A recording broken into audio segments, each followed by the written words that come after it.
welcome back to my Prince album reviews. Past few days have been rather muted given the events that have happened, and been spending a lot of time listening to some of my favourite Prince music and listening to vinyl, watching Purple Rain several times, just remembering Prince and just how sudden his death was in a way. A lot of using Facebook a lot for a change because every Prince fan is like sharing their memories, and it's a really lovely time. Everyone's like just really coming together and sharing their memories of the man. Now today's video, before I get into it, but I'll tell you what today's video is. I'm going to talk about this album here, The Very Best of Prince. You're probably wondering, what is a hardcore Prince fan like me talking about something like this, which is pretty much the most A-level pap type offering that anyone could have for Prince?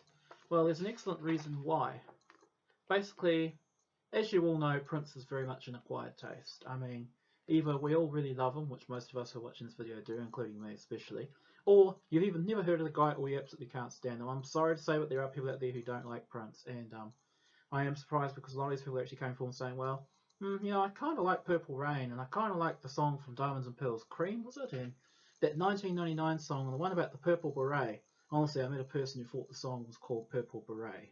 But anyway, and pretty much if you've been watching the charts lately, this is the album that's going to be #1 all over the world next week. Basically, since Prince has died, everyone's got to run out and buy this album. So I'm going to talk about it a bit, basically. It's called The Very Best of Prince, and it came out in November 2001, just before the Rainbow Children. And before I do get there, I have to say just a big thank you to everybody watching my videos. I'm just blown away that since the time Prince passed away, my videos were at a cumulative total of about 6,500 views. Since then, they've shot up to 15,000 views.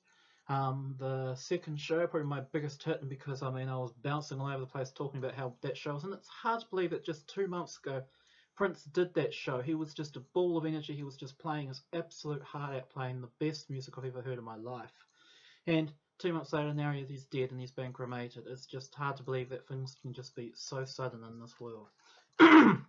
And also, too, surprisingly, my review of 3121, which has been really sluggish, around like 10 or 20 views, right up to the time of Prince's death, has absolutely leapt to over 1,000 views. I'm just blown away, and I'm just glad, that people, and I suspect a lot of people watching these videos are probably non-fans, who are probably like, oh, I just want to hear someone talk about how great Prince was, and I'm always willing to oblige when it comes to talking about how great the man was. So thank you, and keep watching those videos, guys, and I'll keep trying to make some more. The parade one is coming. I haven't given up on it yet, but I just want to talk about this because this is definitely the trend of the moment. Now, basically, as you might or might not know, because I'm hoping that a few more Fairweather fans and Bellweather people are going to watch this, people who don't really care about Prince and they just want to get, oh, I've got to get that copy of Purple Rain, basically.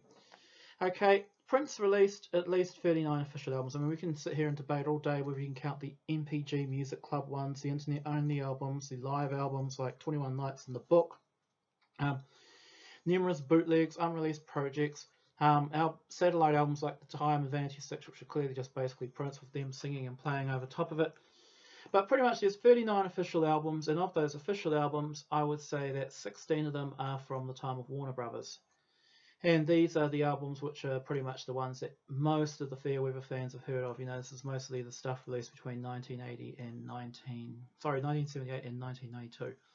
There were several albums after 1992's Love Symbol, but generally they did not do well. And this is a very good introduction. I mean, it was easier when Michael Jackson died, because when Michael Jackson died, he only had 7 official albums on Sony. That's if you include Blood of the Dance Floor as a whole album, and that's not including the early Motown solo albums like Ben and Music and Me, and the Jackson stuff. But he had the 7 albums, and pretty much they were all very accessible. They were all big hits. Everyone could just run out and buy them, so it was easy. And as a result, history only sold a few more copies. There wasn't really a move towards greatest hits collections. But with Prince, his 39 studio albums, just about all of them are out of print except for the Warner's ones. Pretty much all of Prince's material from 1993 onwards, that's basically from after the hits album of 1993 right through to the current album, is almost impossible to get. Especially the latest albums. Hit and Run Phase 2, hasn't even been commercially released to stores in a lot of places yet, and it's a shame because it's a great album. So pretty much what you're left with is the Warner's material. And this album is pretty much basic. It's 17 songs. I'm not going to curse it off because I think it's wonderful. You're probably wondering why I've got it. Well, as a Prince complete, you've got to have a copy of everything. And this has pretty much got his 17 biggest hits. To tell you straight away, there's nothing on here after 1991's Diamonds and Pearls, because it really is all the poppy stuff. Now, I'll tell you the songs on this album. We've got I Want to Be Your Lover, which was really Prince's first big hit. It was off the Prince album. It got to number 11 on the charts, which doesn't seem that high, but it was kind of like a slow. But now you get singles that go straight up and then they shoot straight down. Well, I Want to Be Your Lover kind of went 20, 17, 13, 11, 11, 13, 17, 18, 19. And it sort of stuck around in the charts and became a platinum hit. And it's a very accessible, poppy, dancey, disco love song.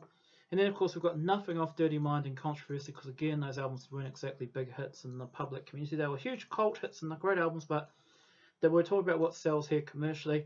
And then we moved to the 1999 album, and, of course, that was the two big songs that broke Prince through the mainstream with his coverage on MTV. And I'm sure he would have been a bit higher if it wasn't for Michael Jackson's Thriller.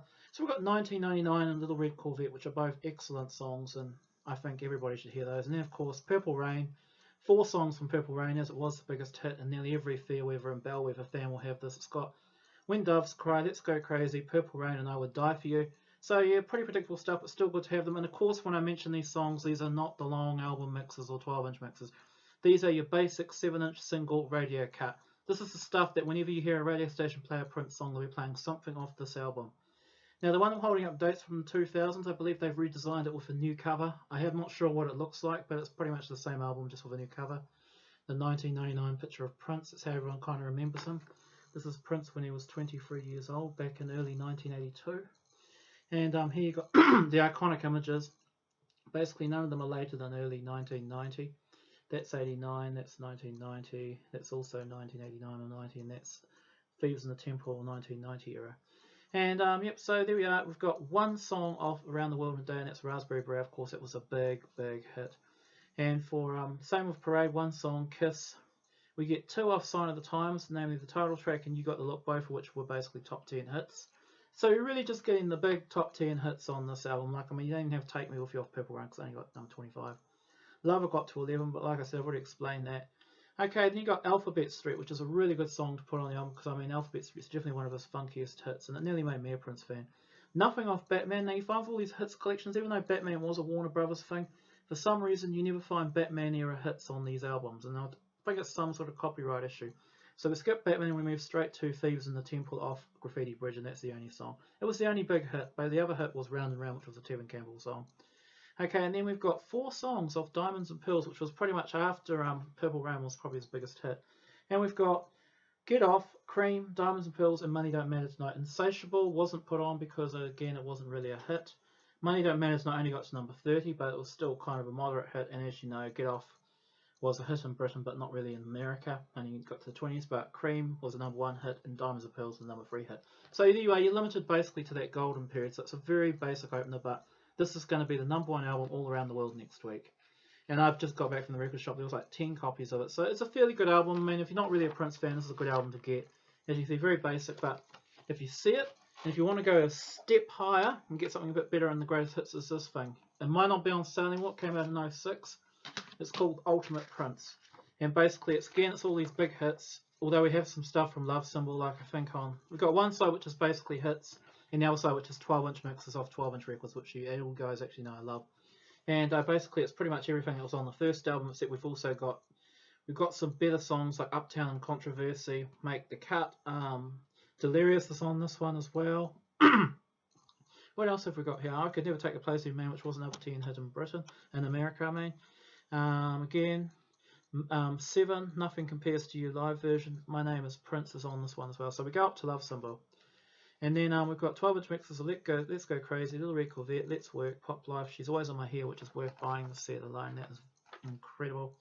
Raspberry Beret, Kiss, You Got the Look, Hot Thing, Thieves in the Temple, and Kareem. And this is a much better album. I mean, if you can find it, buy the damn thing.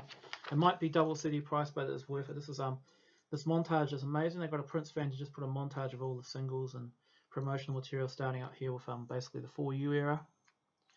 Well, no, probably not. It seems to be. You can see 4U in that picture, but it's mostly Prince era.